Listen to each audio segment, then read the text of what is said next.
Captain Jake Morrison was drinking his morning coffee when the alarm started screaming.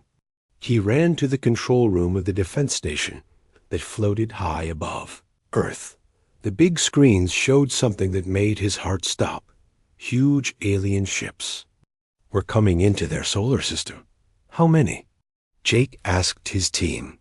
12 ships, sir. They're bigger than anything we've ever seen, said Lieutenant Amy Scott. Her voice was shaking a little. The ships were like floating cities made of silver and blue metal.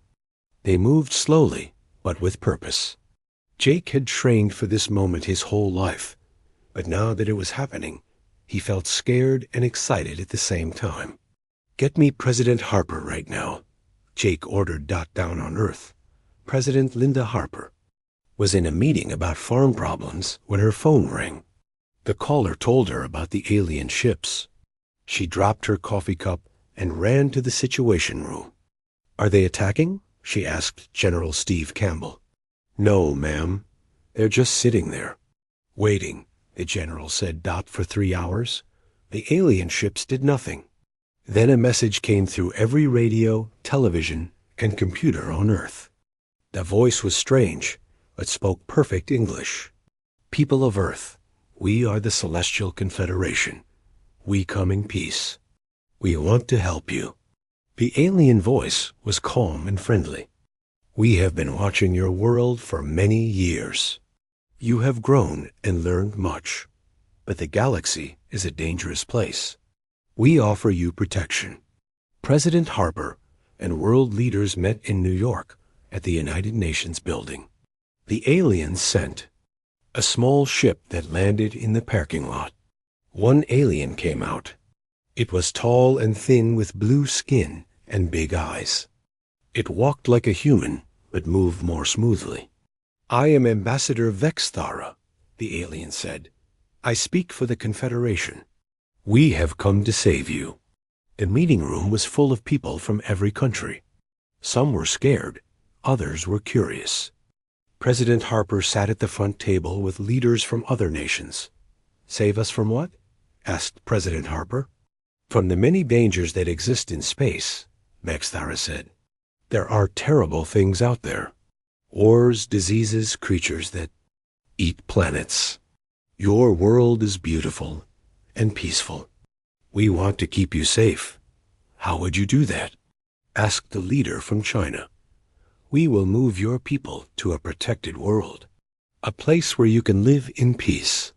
No more wars, no more hunger, no more fear. We will take care of everything. The room was quiet. Some leaders looked happy about this idea. Others seemed worried. Dr. Alex Chon was sitting in the back of the room. He studied alien technology for the government. He had been watching the ambassador carefully.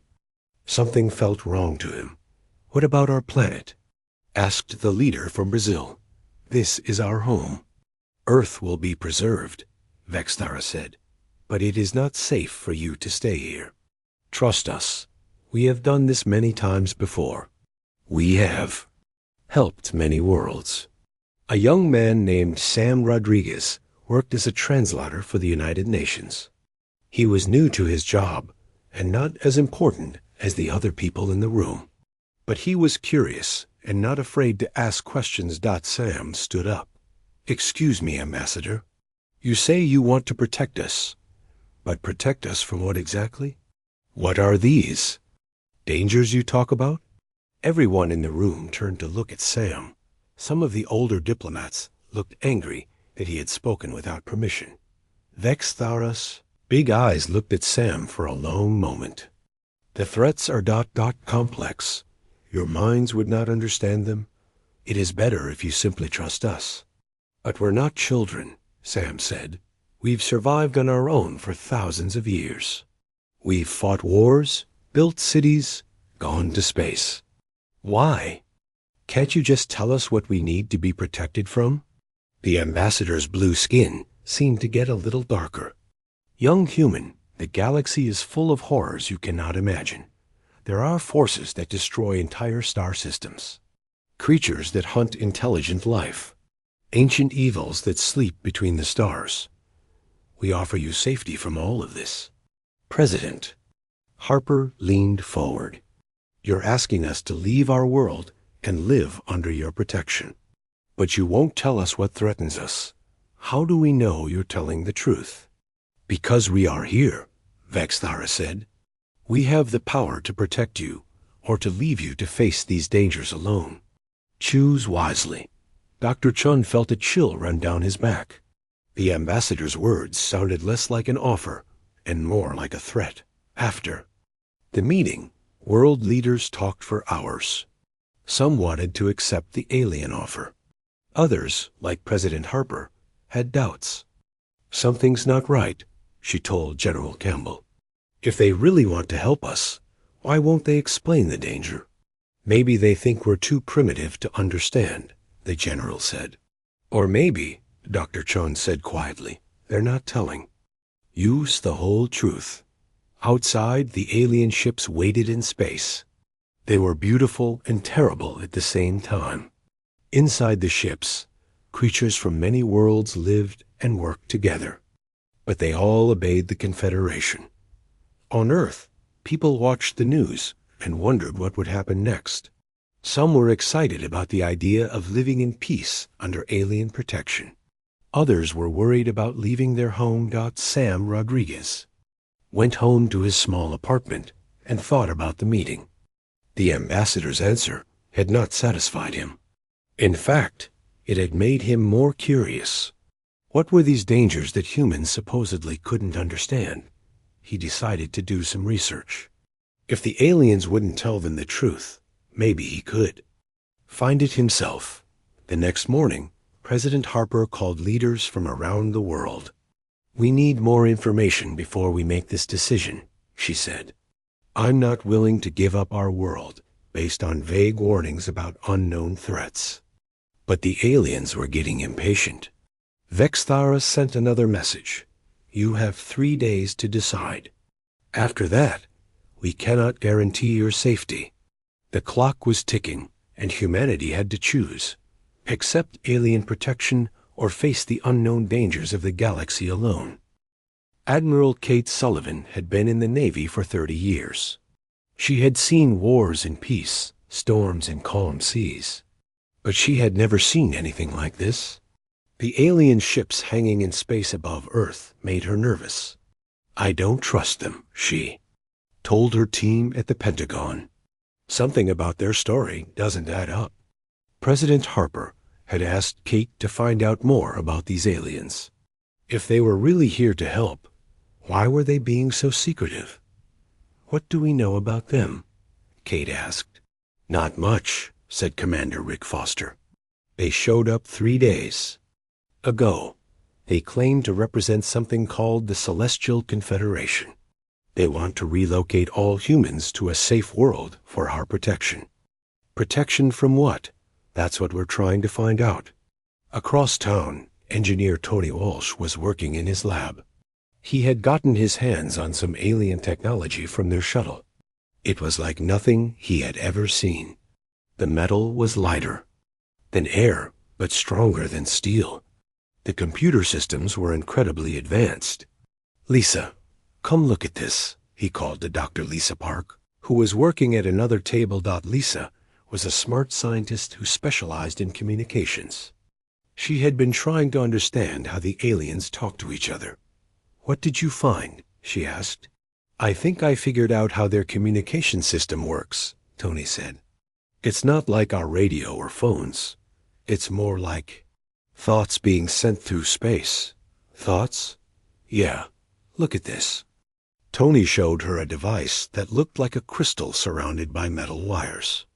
I think this translates their thoughts into signals that can travel between their ships. Lisa studied the device. If we can understand how it works, maybe we can. Listen to their private conversations. That's what I was thinking. They worked together for hours, trying to reverse engineer the alien technology. It was hard work, but they were both brilliant. Finally, they got it working. We're in, Lisa whispered. The device started picking up signals from the alien ships. At first, it was just noise. But slowly, They began to hear voices. Alien voices speaking in their own language. "Can you translate it?" Tony asked. "I'm trying." Lisa worked on her computer, using the translation software they had developed. Slowly, words began to appear on the screen. "Status report on the human situation," one voice said. "The primitives are still considering our offer." Another voice replied. "Primitives?" Tony said. "That's not very nice." Listen," Lisa said. "How long before the Devourers arrive?" a first voice asked. "Our scouts report they are still several star systems away, but they are moving toward this sector." "And the Shadow Fleet?" "Also approaching. The harvesting will begin soon if we—" "Don't act quickly." Tony and Lisa looked at each other. "The Devourers? The Shadow Fleet? The harvesting? What are they talking about?" "I don't know, but it doesn't sound good," Lisa said. Meanwhile, Commander Rick Foster was preparing for a secret mission. Admiral Sullivan had given him orders to follow the alien ships and see what they were really up to. Rick commanded the most advanced stealth ship in the human fleet. The ship was small and fast, and it could hide from most sensors. He picked his best crew, and they launched quietly from the dark side of the moon. "Remember, we're just watching," Rick told his team. "Don't do anything to make them notice us." The stealth ship followed the alien vessels as they moved around the solar system. The aliens seemed to be studying Earth and the other planets very carefully. "What are they looking for?" asked Lieutenant Dan Rivers, Rick's second in command. "I wish I knew," Rick said. After several hours of following the aliens, Rick's ship detected something strange.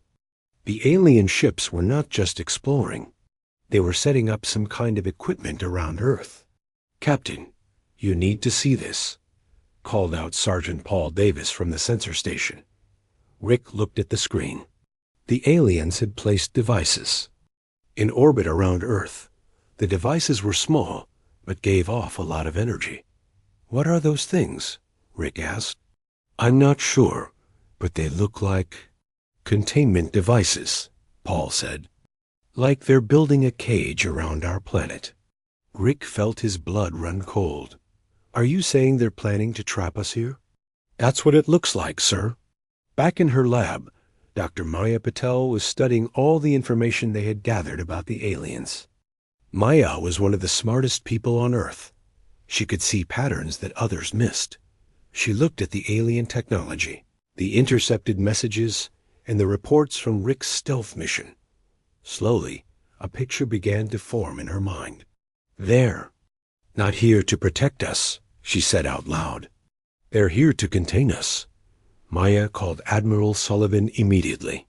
"Kate, we need to talk. I think I know what's really going on." They met at a secure location. Maya spread out all her research on the table. "Look at the evidence," she said. "The aliens won't tell us what they're protecting us from. They want to move us to a world under their control. They're placing containment devices around Earth. And their private messages talk about devourers and shadow fleets and something called the harvesting." Kate studied the information. "What do you think it means?" "I think we're not being protected," Maya said. "I think we're being quarantined." "Quarantined from what?" "That's the big question. But I have a theory." Maya pointed to some of the alien messages. "Look at how they talk about us. They call us primitives, but they also seem afraid of us." "Afraid of humans?" "That doesn't make sense.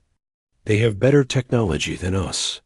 "Maybe it's not about technology," Maya said. "Maybe it's about something else. Something that scares them about humanity." At the same time, Tony and Lisa were still listening to alien communications. They had learned to understand more of the alien language, and what they heard made them worried. "The humans are more aggressive than expected," one alien voice said. "Yes, they ask too many questions. Most species simply accept our protection. What if they refuse? Then we implement containment protocol. They cannot be allowed to develop further." "What about the ancient warnings?" The prophecies about the returning darkness? If the humans are connected to the old enemy, they must be stopped before they remember who they truly are. Tony and Lisa looked at each other with wide eyes. Did you hear that? Lisa whispered. Yeah, they think we're connected to some kind of ancient enemy, and they're planning to stop us if we don't cooperate. The pieces were starting to come together. The aliens were not offering protection out of kindness. They were afraid of something, and they thought humans were somehow connected to it. Admiral Sullivan received reports from all her teams. The picture was becoming clearer and more frightening. The aliens were not friends. They were jailers, and Earth was about to become a prison. We need to tell President Harper immediately, Kate said. But as they prepared to contact the president, alarms started ringing throughout the facility. Something was happening. The aliens had detected their spying activities. They know we're listening, Lisa said as her equipment started sparking. And they're not happy about it, Tony added. High above Earth, the alien ships began to move into new positions. The 3-day deadline was ending, and humanity was about to discover that their choice was not between protection and danger. Their choice was between submission and war. Colonel Ben Harris was leading a routine patrol near Jupiter when his sensors picked up something strange.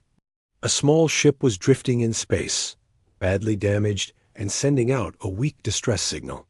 It's not one of ours, said Lieutenant Amy Scott from the pilot's seat. And it's not one of theirs either, Ben said, looking at the Confederation ships in the distance. This ship is different. The damaged vessel was smaller than the Confederation ships and made of different materials. It looked like it had been in a terrible fight. Parts of it were torn apart, and it was leaking air. There might be survivors, Amy said. Should we help them? Ben thought for a moment. Earth was in a tense situation with the Confederation. Rescuing unknown aliens might make things worse. But he couldn't just let people die. We're going to help them, he decided. Get the rescue equipment ready. They brought the alien ship into their cargo bay. When they opened it, they found 3 aliens inside. They looked different from Ambassador Vextara. These aliens were shorter and had gray skin with black stripes. They were hurt, but alive. Please, one of them said in broken English. Help. U.S., we must warn you. Ben and his team gave the aliens medical help. The strongest one, who said his name was HFY, could speak English better than the others. You are humans, yes? HFY asked. From the blue planet? Yes. I'm Colonel Ben Harris. Who are you? I am HFY of the Cathara people.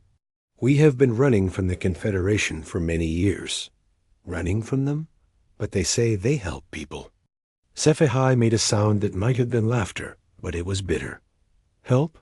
No, they do not help. They lie. Ben sat down next to the alien. Tell me what you mean.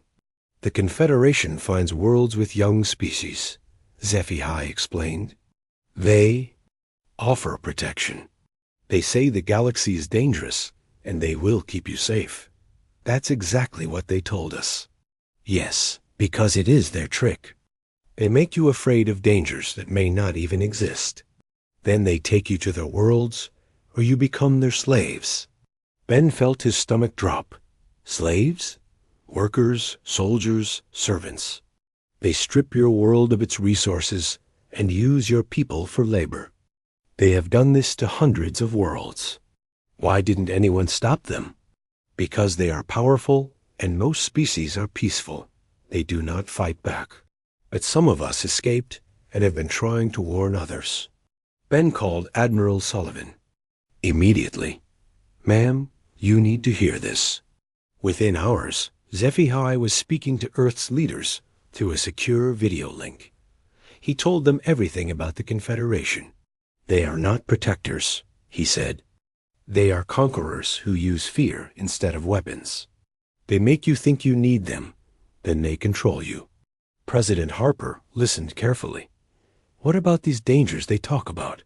The things they say we need protection from? Some, Dangers are real, SciFi admitted. Space pirates, hostile species, natural disasters. But mostly, the biggest danger is the Confederation itself. So they create the problem and then offer to solve it? Exactly. But there is something else. Something that frightens even the Confederation. The room got very quiet. What do you mean? Asked General Campbell. SciFi was quiet for a long moment. There are old stories. Legends about an ancient species that once ruled the galaxy. They were powerful beyond imagination. They could destroy stars, move planets, create life and death with their thoughts. What happened to them? They disappeared. Some say they were destroyed. Others say they left this galaxy to explore beyond the stars. But recently, there have been signs.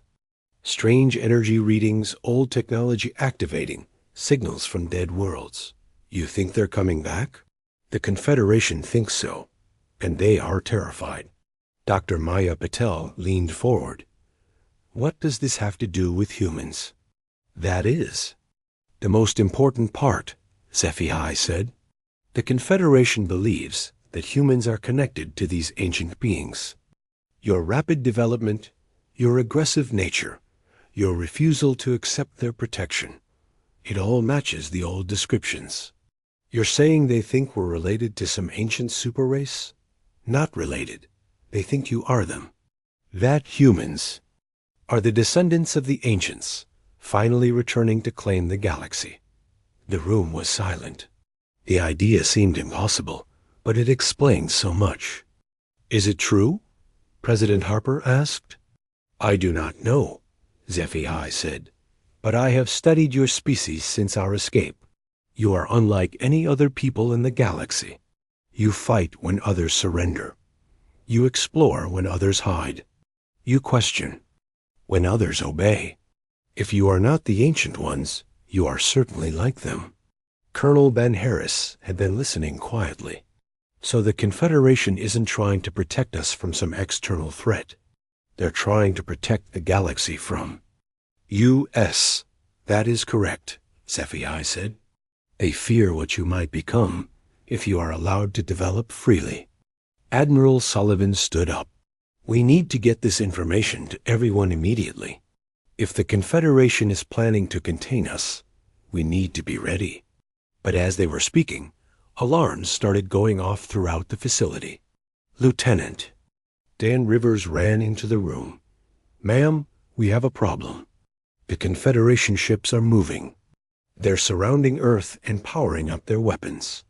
On the screens, they could see the alien ships taking aggressive positions.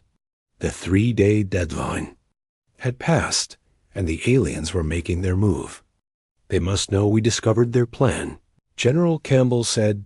Ambassador Vexthara's voice came through the communication system. People of Earth, your time is up. You have chosen to reject our protection. This forces us to implement containment. Protocols for the safety of the galaxy. Containment protocols? President Harper asked. You will be confined to your solar system, Vexthara continued. Any attempt to leave will be met with force. Your technological development will be monitored and controlled. This is for your own good and the good of all peaceful species. They're making us prisoners, Ben said. No, said President Harper, standing up. They're trying to make us prisoners. There's a difference. She walked to the communication console and opened a channel to the Confederation ships. Ambassador Vexthara, this is President Harper. We have learned the truth about your Confederation. We know you're not here to protect us. You're here to contain us because you're afraid of what we might become. There was a long pause. Then Vexthara spoke again, and his voice was colder than before. You have been speaking to criminals and rebels. Their words cannot be trusted. Maybe not, Harper said. But their words make more sense than yours ever did. You want to lock us away because you're scared of us. Well, guess what? If you're this afraid of humans, maybe you should be. You do not understand the forces you are dealing with. Maxthara said. If you truly are connected to the ancient darkness, you must be stopped before you remember your true nature. Ancient darkness? Harper laughed. You mean before we remember that we don't need anyone's protection? Before we remember that humans don't bow down to threats? The communication cut off. The Confederation ships moved closer to Earth, their weapons charging. Ma'am, General Campbell said, they're preparing to attack. Then we better get ready to defend ourselves, Harper said. It looks like we're about to find out just how dangerous humans can be. SciFi looked at the humans around him with something like admiration. Now I understand why the Confederation fears you. You do not surrender. You do not beg. You fight. That's what humans do, Ben said. We protect what's ours. The battle for Earth was about to begin, and humanity was about to discover that sometimes the best protection comes from being strong enough that others fear to attack you. President Harper called an emergency meeting with leaders from every country on Earth. The Situation Room was packed with people speaking different languages, but they all understood one thing. Earth was in danger. The aliens lied to us, Harper said. They're not here to protect us. They want to make us prisoners because they're afraid of what we might become. The room erupted in angry voices. Some leaders were scared. Others were furious. The president from France stood up. What can we do? Their ships are more advanced than anything we have. We fight, said General Steve Campbell. We show them that humans don't surrender. Fight with what? Asked the leader from Japan. They have weapons that can destroy planets. Dr. Nina Foster, a scientist who had been studying the alien technology, spoke up. Maybe we're not as helpless as we think. I've been analyzing their ships and weapons. They're designed to fight other aliens, not humans. What do you mean? Harper asked. Most species in the galaxy are peaceful. They don't fight wars. Like we do. The Confederation's weapons are made to destroy large, slow targets. Their defenses are designed to stop energy weapons. So we don't fight like other aliens. We use kinetic weapons, bullets, missiles, things that hit hard and fast. Their shields might not be able to stop our weapons. General Campbell leaned forward. You're saying our primitive weapons might work better than their advanced ones? Exactly. Sometimes simple is better than complex.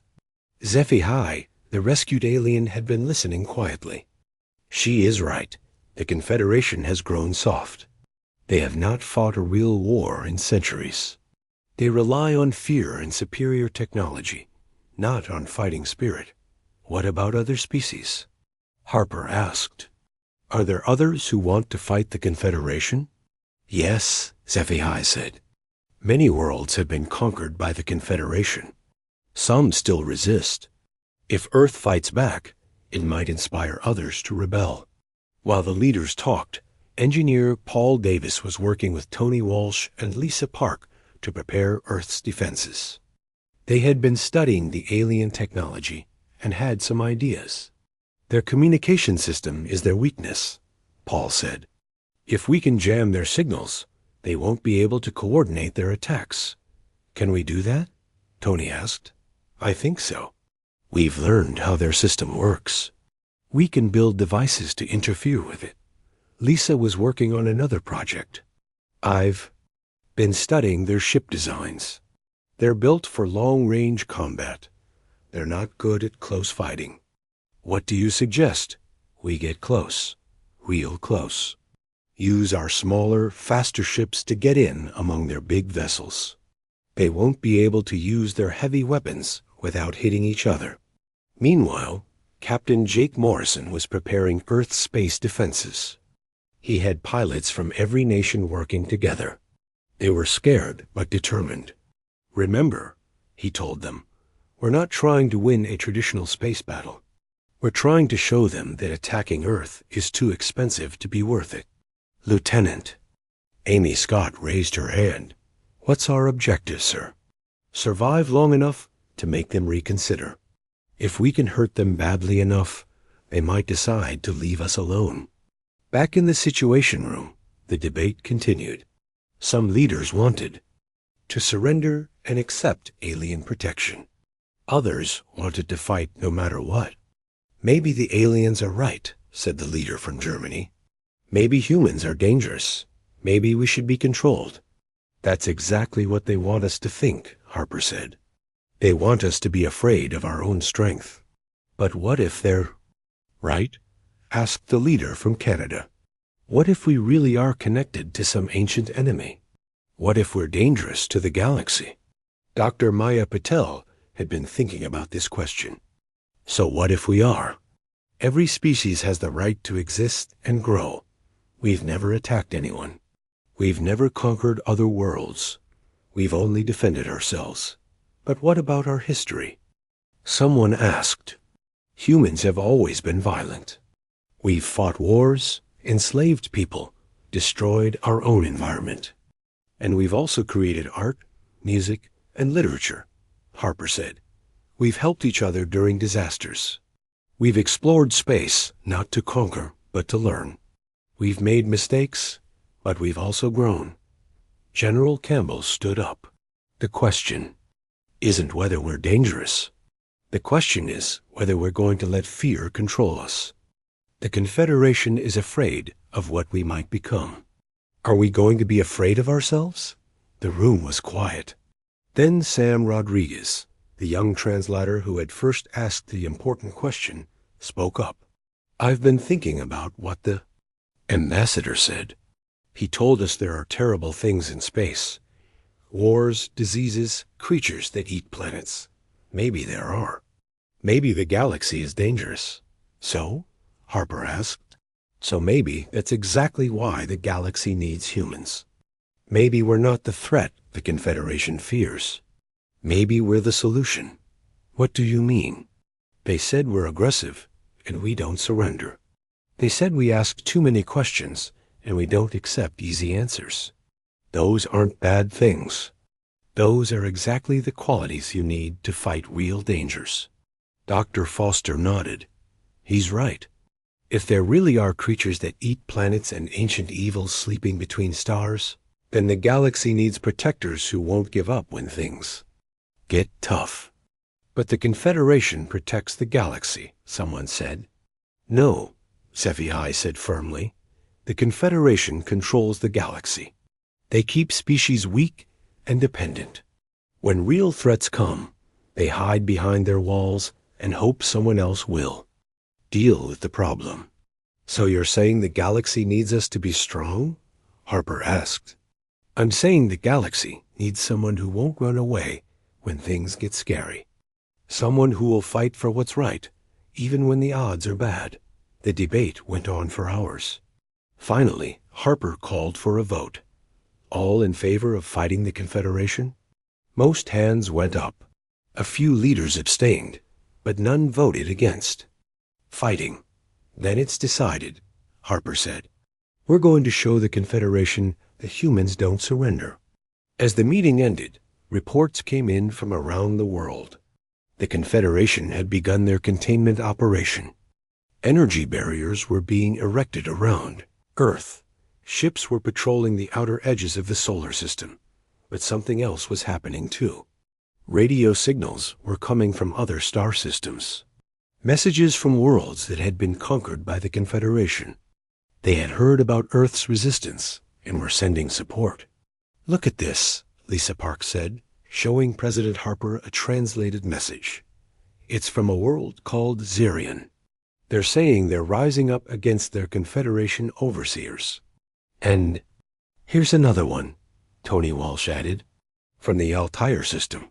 They're saying they want to fight alongside us. More messages kept coming in. Species that had been conquered, enslaved, or contained by the Confederation were beginning to rebel. Earth's refusal to surrender was inspiring others to fight for their freedom. We're not alone, Harper realized. The whole galaxy is ready to fight back. They just needed someone to go first. Outside Earth's atmosphere, the Confederation ships were getting ready to attack. but they were also receiving reports from their other territories. Rebellions were breaking out everywhere. Ambassador Vexthara contacted Earth one more time. President Harper, you do not understand what you have done. Your resistance is causing chaos throughout the galaxy. Species that have lived in peace for centuries are now taking up arms. Good, Harper said. Maybe it's time for them to stand up for themselves. This cannot be allowed to continue. We will stop you, even if it means destroying your world. You can try, Harper said. But remember, you're the ones who said humans are dangerous. You're about to find out just how dangerous we can be when we're protecting our home. The communication ended. The Confederation ships moved into attack position. Earth's defenses powered up. The battle for humanity's freedom was about to begin. But this wasn't just a battle for Earth anymore. It was a battle for the freedom of the entire galaxy. And for the first time in centuries, the oppressed had hope. The battle began at dawn. Confederation ships fired their energy weapons at Earth's defenses. The bright beams lit up the sky like deadly fireworks. But Captain Jake Morrison and his pilots were ready. Remember the plan, Jake said over the radio. Get close and stay close. Don't let them use their big guns. The human ships were small compared to the alien vessels, but they were fast and unpredictable. Commander Amy Scott led the first attack wave. She flew her fighter straight at the largest Confederation ship, dodging energy beams and missile fire. They're trying to hit me with everything they've got, she reported. But their targeting systems can't keep up with random movements. Human pilots had trained for this. Instead of flying in neat formations like the aliens expected, they flew in chaos. They spun, rolled, and changed direction without warning. The alien computers couldn't predict where they would go next. It's working, Jake said. Their systems are designed for civilized warfare. They don't know how to fight crazy humans. Down on Earth, Paul Davis activated the jamming devices he had built. Suddenly, the Confederation ships couldn't communicate with each other. Each ship was fighting alone. Their coordination is gone, reported Admiral Kate Sullivan. They're acting like individual ships instead of a fleet. But the aliens still had powerful weapons. Several human ships were destroyed. In the first few minutes of fighting, the pilots knew they were outgunned, but they didn't retreat. For Earth, Amy Scott yelled as she flew her damaged fighter straight into the side of an alien ship. The explosion tore a hole in the alien vessel's hull. The battle was fierce, but something else was happening. Long-range sensors were detecting massive energy signatures approaching from deep space. Something big was coming. Ma'am, Lieutenant Dan Rivers called out to Admiral Sullivan. We're getting readings from the edge of the solar system. Something's approaching fast. More Confederation ships? Sullivan asked. No, ma'am. These are different, much bigger. The approaching ships were enormous. They were black as space itself and moved with deadly purpose. When they entered the solar system, even the Confederation ships stopped fighting to stare at them. What are those things? Ambassador Vexthara's voice came over the communication system. For the first time, he sounded afraid. President Harper was in the command center, watching the battle through satellite feeds. Are those the ancient enemies you were talking about? I do not know, Vexthara admitted. But they match the old descriptions. Ships that drink starlight. Vessels that move between galaxies. The black ships moved toward Earth, ignoring the Confederation vessels. They were coming straight for the planet. Should we attack them? Jake Morrison asked over the radio. Wait, President Harper said. Something felt different about these ships. They weren't attacking. They were just arriving. The largest black ship stopped near Earth's moon. A communication signal came through, but it wasn't like the alien technology they had heard before. This signal felt familiar somehow. People of Earth, a voice said. The voice sounded human. This is Admiral Sarah Blake of the Deep Fleet. We have been waiting a long time for this moment. The command center went silent. Did she say Admiral Blake? General Campbell asked. Deep Fleet? Harper said. What's the Deep Fleet? The voice continued. We are humans, like you. We are your cousins from the stars, returning home after a very long journey. That's impossible, Dr. Maya Patel said. Humans haven't been in space long enough to build ships like that. Not these humans, the voice said, as if she could hear them. We left Earth millions of years ago, when your ancestors were still learning to make fire. We have been exploring the spaces between galaxies, growing stronger, learning the secrets of the universe. Admiral Sullivan stared at the screens. You're saying humans already conquered the galaxy once? Conquered? No, protected. We were the guardians of this galaxy until we decided to explore beyond it. We left markers and watchers to see if our younger siblings would grow strong enough to join us. Ambassador Vexthara's voice cut in, shaking with fear. The ancient enemy, the darkness between stars. You are the ones from the old warnings. Ancient enemy? Admiral Blake laughed. Is that what you told them? We're not anyone's enemy, unless they threaten our family. But the old stories, the warnings, about the returning darkness, were warnings about what would happen to anyone who hurt our little brothers and sisters, Blake said. Her voice became cold and dangerous. And it looks like someone has been threatening our family. The Confederation ships began to retreat, but the black ships moved to surround them. These vessels were so advanced that the alien technology looked like toys in comparison. Wait, President Harper said. If you're humans from the past, why didn't you help us before? Because you needed to grow strong on your own, Blake explained. We've been watching, waiting for you to develop enough to stand up for yourselves. A species that can't defend itself isn't ready to join the Deep Fleet. And now you've proven yourselves. You refused to surrender. You asked the right questions. You fought back against impossible odds. That's what humans do. Jake Morrison was still in his fighter, looking at the massive black ships. So what happens now? Now, Admiral Blake said, you have a choice. You can come with us and learn the secrets of the galaxy. Or you can stay here and protect this part of space. Either way, you'll never be alone again. The Confederation ships were trying to escape, but they found their path blocked by the Deep Fleet vessels. Please, Ambassador Vexthara begged. We were only following protocol. We were afraid of what might happen if humans developed too quickly. You were afraid of competition, Blake said. You've spent centuries keeping other species weak and dependent. That ends now. What will you do to us? Nothing, if you leave peacefully and never return to this sector.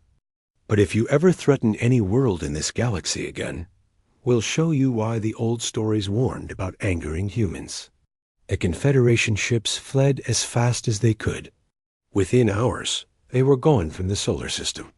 Admiral Blake's ship moved closer to Earth. We need to talk, she said. There's a lot you need to learn about your heritage. President Harper, Admiral Sullivan, and the other leaders met with Admiral Blake on her ship. She looked human, but was taller and moved with perfect grace. Her eyes held the wisdom of ages. The galaxy is full of wonders and dangers, Blake told them. There are creatures that eat stars, ancient machines that destroy planets, and forces that exist beyond normal space and time. That's why the galaxy needs guardians. And that's what humans are? Guardians? That's what we chose to become. Every species has the potential for good or evil. Humans chose to protect the weak and fight the darkness. But we're not perfect. Harper said, we've made mistakes, we've hurt each other. Growing up is painful, Blake said. But you've learned from your mistakes. You've become better. That's what matters. Dr. Maya Patel asked the question everyone was thinking. What happens to Earth now? That's up to you, Blake said. Some of you might want to join the Deep Fleet and explore the universe. Others might want to stay and protect this region of space. Both choices are honorable. And the other species? The ones the Confederation conquered? They're free now. Some will need help learning to be independent again. Some will want to join a new alliance based on cooperation instead of domination. Jake Morrison, who had been listening quietly, spoke up. You said there are real dangers out there. Things that threaten the galaxy. Yes, the Confederation wasn't entirely wrong about that. But instead of hiding from dangers or controlling others out of fear, humans face problems head-on. Will you teach us? Amy Scott asked. We'll teach those who want to learn. But remember, the most important lesson is one you already know. Never surrender what makes you human. Your curiosity, your stubborn refusal to give up, your willingness to fight for what's right, those are your greatest strengths. In the weeks that followed, Earth became the center of a new galactic alliance. Species that had been oppressed by the Confederation came to learn about freedom and cooperation. Some humans joined the Deep Fleet to explore distant galaxies. Others stayed to help build a better galaxy. HFY and his people became Earth's first alien allies. You kept your promise, he told President Harper. You showed the galaxy that resistance is possible. We learned something too, Harper replied. We learned that the best protection doesn't come from hiding behind someone else's strength. It comes from being strong enough to protect others. The story ended where it began, with humans asking questions. But now they had the answers. They weren't dangerous monsters to be contained. They weren't primitive children to be protected. They were the descendants of the galaxy's guardians, finally ready to take their place among the stars. And when new threats emerged from the darkness between galaxies, they would find not a cowering civilization hiding behind alien protection, but humans standing ready to defend their home and their friends. The aliens had offered Earth protection. Humans had simply asked, from who? The answer changed everything. Because sometimes the best protection is being strong enough that others seek your protection instead. Earth was no longer alone in the galaxy. But more importantly, the galaxy was no longer alone in the universe. The Guardians had returned, and they were ready to face